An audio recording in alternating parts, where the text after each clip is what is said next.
আচ্ছা শোনো, তোমাদেরকে লেসন 4 আগের দিন অর্ধেকটা অংশ হয়েছিল, আজকে বাকি অর্ধেকটা দেখাচ্ছি। তোমরা একটু মনোযোগ দিয়ে বইয়ের সঙ্গে লাইনগুলো মিলিয়ে আমার কথাগুলো শোনো। একটু মনোযোগ দিয়ে A to Z দেখবে, খুব সুন্দরভাবে ক্লাসটা হয়ে যাবে। চলো শুরু করি। B patient. তরুণ, তরুণ একটু ধৈর্য ধরো।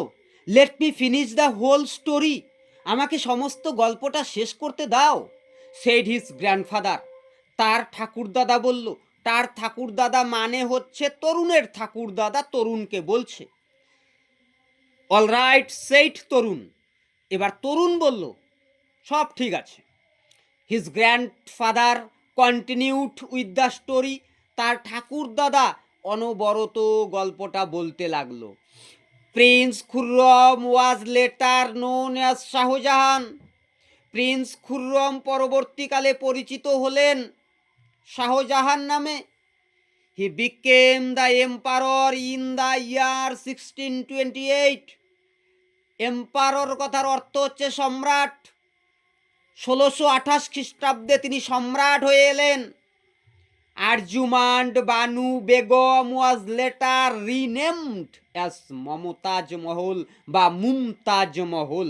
মমতাজ আর মুমতাজ এক একজন এক এক রকম উচ্চারণ অর্থাৎ প্রোনাউন্সিয়েশন করতে পারে। তাহলে আরজুমান বেগম বানু বেগম পরবর্তীতে মুমতাজ বেগম নামে পরিচিত হলেন।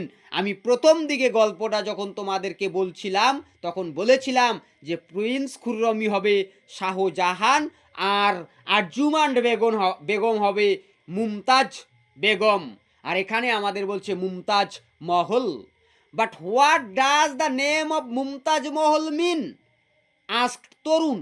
তরুণ এবার জিজ্ঞাসা করে বসলো যে মুমতাজ মহলের মানেটা কি?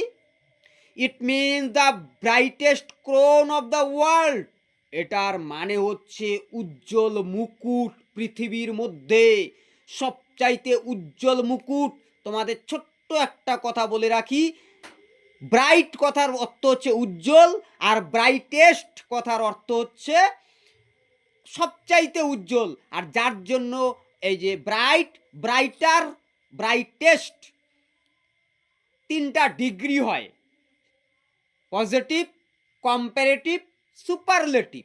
এই তিনটা ডিগ্রির মধ্যে এটা সুপারলেটিভ।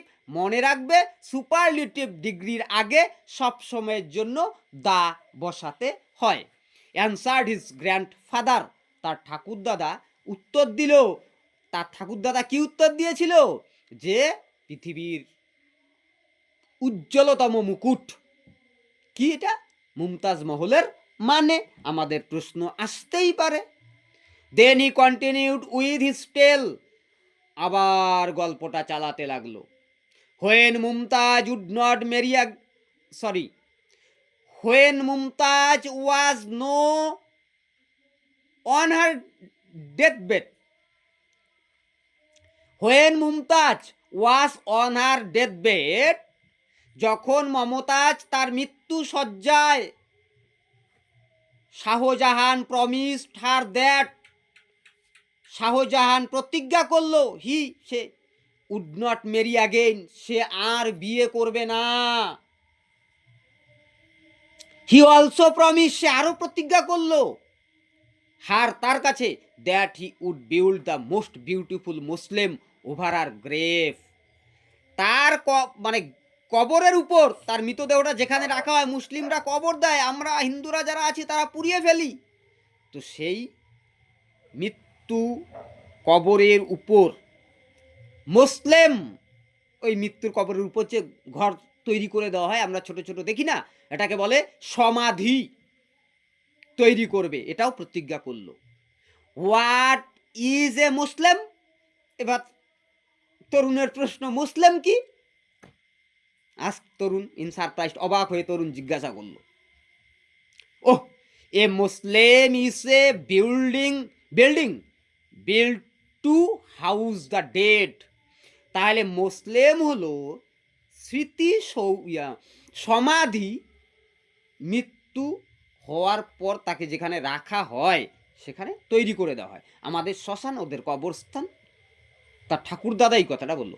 অ্যাকর্ডিং টু লিজেন্ডস, বিখ্যাতদের মতে, নামি দামিদের মতে, সেখানে যারা হচ্ছে রাজা মন্ত্রীরা ছিল, তাদের মতে Shah Jahan was so sad after her death that he ordered the court to mourn for 2 years.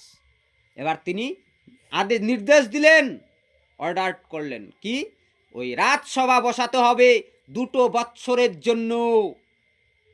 Letter Shahjahan started to build the world's most beautiful monument beside the river Jamuna.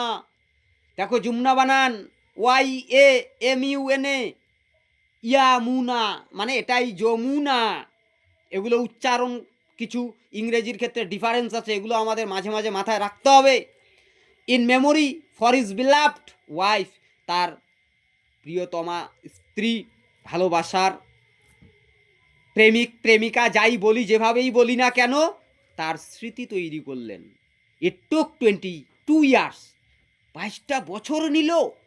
22,000 workers, 22,000 শ্রমিক, টু বিল্ড দ্য মনুমেন্ট, এই স্মৃতিসৌধটা তৈরি করতে লাগলো। 22টা বছর, 22,000 শ্রমিক। দেখেছো ব্যাপারটা, বুঝতে পারছো? কি তাজমহলটা এমনি এমনি হয়নি, পৃথিবীর 7তম আশ্চর্যকর বিস্ময়। The Taj Mahal was built entirely out off white marble. তাজমহলের ভিতরটা সাদা পাথর, মানে শ্বেত পাথর দিয়ে তৈরি করেছে। This white marble was ব্রট in from all over Asia, যে মার্বেল পাথরগুলো আনা হয়েছিল সারা এশিয়া থেকে। হোয়েন শাহজাহান ডাইড ইন 1666, যখন 1666 খ্রিস্টাব্দে শাহজাহান মারা গেল, his body was place next to the grave of Mumtaz মহল। মুমতাজের পরেই তার বডিটাকে প্লেস করা হলো, রেখে দেওয়া হলো একই জায়গায়। This magnificent monument came to be known as the Taj Mahal. তাহলে এই যে ম্যাগনিফিকেন্ট, এখানে একটা শব্দ যার অর্থ হচ্ছে ওয়ান্ডারফুল, বিস্ময়কর। এই বিস্ময়কর স্মৃতিসৌধটি নৌন, তাজমহল নামে পরিচিত। It is now considered to be one among the 7 wonders of the world, পৃথিবীর মধ্যে 7ম আশ্চর্যতম বিস্ময়কর বস্তু। Grandfather paused for a monument, grandfather এই স্মৃতি সম্পর্কে স্টপ করলেন, বলা শেষ করলেন। Well I have told a quite a lot today, আমি তোমাকে প্রচুর আজকে বলে দিয়েছি, অনেক অনেক বলার চেষ্টা করেছি পরিষ্কার পরিচ্ছন্নভাবে। Will this be helpful enough, তোমার কি এইটুকুতেই যথেষ্ট, সহযোগিতাটা যথেষ্ট হবে? Oh yes, now I can easily write a paragraph on the Taj Mahal, said Tarun happily. এবার তরুণ খুব খুশির সঙ্গে বলল যে হ্যাঁ, আমি হচ্ছে তাজমহল সম্পর্কে এখন একটা প্যারাগ্রাফ বা প্রবন্ধ লিখতে পারবো। তোমরাও বাড়িতে একটা প্রবন্ধ লেখার চেষ্টা করবে। আমি নেক্সট ডেতে তোমাদেরটা দেখব। তোমরা যারা ভিডিওটা দেখে আমার এই ক্লাসটা শুনলে, তোমাদের কাছেও একই আহ্বান রাখবো, বাড়িতে তাজমহল নিয়ে একটা প্যারাগ্রাফ লিখে আমাদেরকে দেখানোর সুযোগ করে দাও, বা তোমাদের টিচারকে তোমরা দেখিয়ে কনফার্ম করে নাও, তাহলেই হচ্ছে খুব ভালো প্রস্তুতি হয়ে যাবে। ওকে, টাটা।